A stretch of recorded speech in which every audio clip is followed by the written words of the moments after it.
Now, the Roosevelts owned property from the Hudson River to here. There were no buildings on this property. This property was used for hunting and having picnics.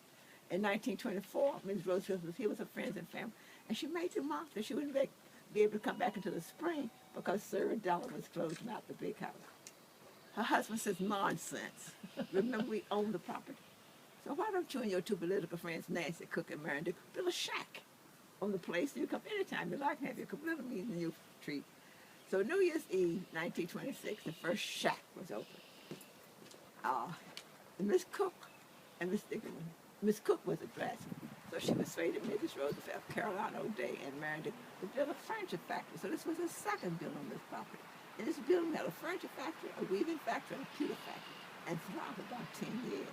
In 1938, Mrs. Roosevelt was first lady. So one day she came to total partners, and she and her husband were the best customers, and they could no longer afford it. So they closed the business. Now, Mrs. Roosevelt never having a home of her own. She was an orphan when she was 10 years old. Her mother died when she was 8, and her father died when she was 10. Not saying Mrs. Roosevelt never had a home, because we know she did. She lived with her grandmother, and then when she got married, Sarah Della gave them a brownstone house. But she gave herself one right next door. It was connected, built, and designed with her in mind, and not Mrs. Roosevelt. So Mrs. Roosevelt bought her partners out and started converting the furniture factory into her home. Now, Mrs. Roosevelt never lived here permanently until 1945. All before she's first lady, she'd come up and enjoy the grounds and swim in the pool. Oh, by the way, the president never spent the night here because he had a pact with his mother that whenever he was in Dutchess County, he would always spend the night over there. Mrs. Roosevelt never spent the night here either if she was with her husband. They would enjoy the grounds, swim in the pool, and entertain their guests. But at bedtime, they would always go back to Sarah's house. But in 1945, when the president died, Mrs. Roosevelt moved here permanently, and she lived here permanently in 1962 at the time of her death. And at the time of her death, her children offered everything just as it was to the government. But the government said they'd never honored the first lady before, and they weren't ready to start now. So the children auctioned off all the furniture and sold the property, made an apartment out of the playhouse, 4 apartments out of Mrs. Roosevelt's house, and an apartment out of the stone cottage. Now the people in Dutchess County didn't like it, but they went along with it. But then in 1971, the owners decided they no longer wanted to build. They're going to tear everything down and build condominiums. Now, the people in Dutchess County really got up in arms. They said there was too much history here, and they weren't going to stand for it. But let me remind you, the people in Dutchess County never supported the president because, Dutchess County is strictly Republican.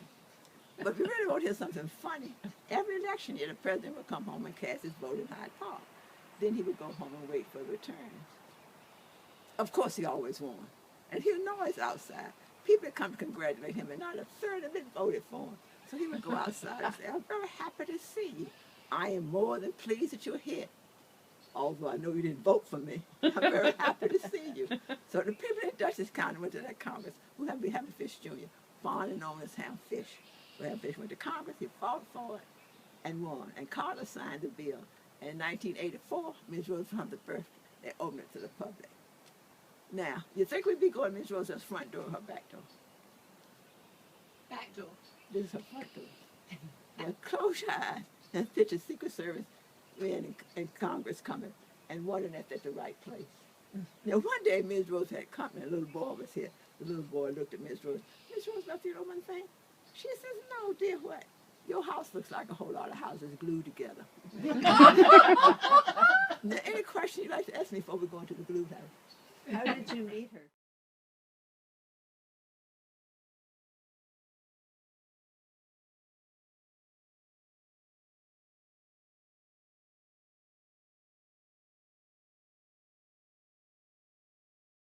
Now, I think I'm very fortunate because I knew Mrs. Roosevelt.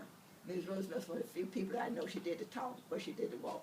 But, Mrs. Roosevelt was very unusual. But she was for the mankind. She did the walk, and she also did she did the talk, and she did the walk. Now, Mrs. Rose, she goes back to when Marion Anderson couldn't sing. She made sure that 75,000 people could hear her. The Tuskegee flies couldn't fly. She made sure they could fly. Oh, by the way, one of the flies was related to me. So when he came back home, which was Durham, North Carolina, he told us how great Ms. Roosevelt was. But at that time, I only knew Ms. Roosevelt being the first lady. But when I met Ms. Roosevelt, as great as he said she was, when I met her, he really underestimated her because Ms. Roosevelt was a really great lady. You ever heard of Mary Clyde Bethune? She was Mary Cloud Bethune, she's a black educator. She was a black educator. As a matter of fact, Bethune-Cookman College is still in existence now in Florida. Well, Mrs. Roosevelt was down in Florida to help raise money for Bethune-Cookman College. But back then, people of one race sat on one side, another on the other side. Of course, Mrs. Roosevelt was sitting with Miss Bethune. So the cops came and said, "You breaking the law." Mrs. Roosevelt, "What am I doing? You know I wouldn't break the law. You're sitting in the wrong place." The average person would just gotten up and gone on the other side. Miss Roosevelt moved her seat in the middle of the aisle, and she says, "I'm for the human race." Now, Mrs. Roosevelt said, even before the war, during World War I, she used to go down to the station to make sure that they had breakfast. As a matter of fact, she cut her hand, and she didn't stop. As a matter of fact, she wore the scarf until she died. She started bleeding. She wouldn't stop. She just wrapped her hand up, But as I said, Miss Roosevelt was a great lady. Now, I belong to St. James Church. And, oh, by the way, how I met Miss Roosevelt.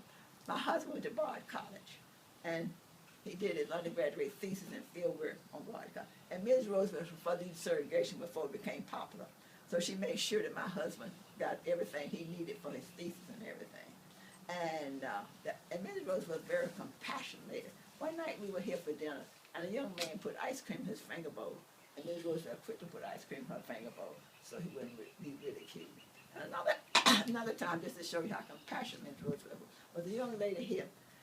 And she was finishing Hunter College. She had 2 tickets, one for her mother and one for her father. But her grandmother wanted to go. So her grandmother went to New York anyway. So she was walking up and down on the campus of Hunter College. And so Mrs. Roosevelt wanted to speak that day. So Mrs. Roosevelt would speak to you whether she knew you or not, but she spoke to her. She said, "How are you today?" "I'm terrible. This is the worst day of my life." Now, you know Ruth, my granddaughter, but she's the first, she's finished in college, and she's the first generation to ever finish college. And I can't see her. Mrs. Roosevelt said, "Why?" "Because they won't let me in." Mrs. Roosevelt said, "Come with me." And Mrs. Roosevelt took the young lady and put her on the stage, the seat that she was supposed to be sitting. And Ruth said when she walked in, the first thing she saw was her grandmother sitting on the stage. But just to show you another how compassionate, my husband went to Bard College. And the day he got his degree, Mrs. Roosevelt would honor. And Mrs. Roosevelt put in her My Day column how proud she was with her neighbor that he had gotten his degree. So you see, Mrs. Roosevelt was a very compassionate lady. Now, I like to tell this one. I know you read Ebony magazine or Jet magazine, but Mr. Johnson asked Mrs. Roosevelt if she would write an article if she were a Negro, and she did. So she wrote several things about things she would like and things she wouldn't like. But she said no one could kill her spirit, because no one can make you feel inferior unless you allow them to. And another one that I like, she said, "A woman was like a tea bag. You never know how strong she is until she's in hot water."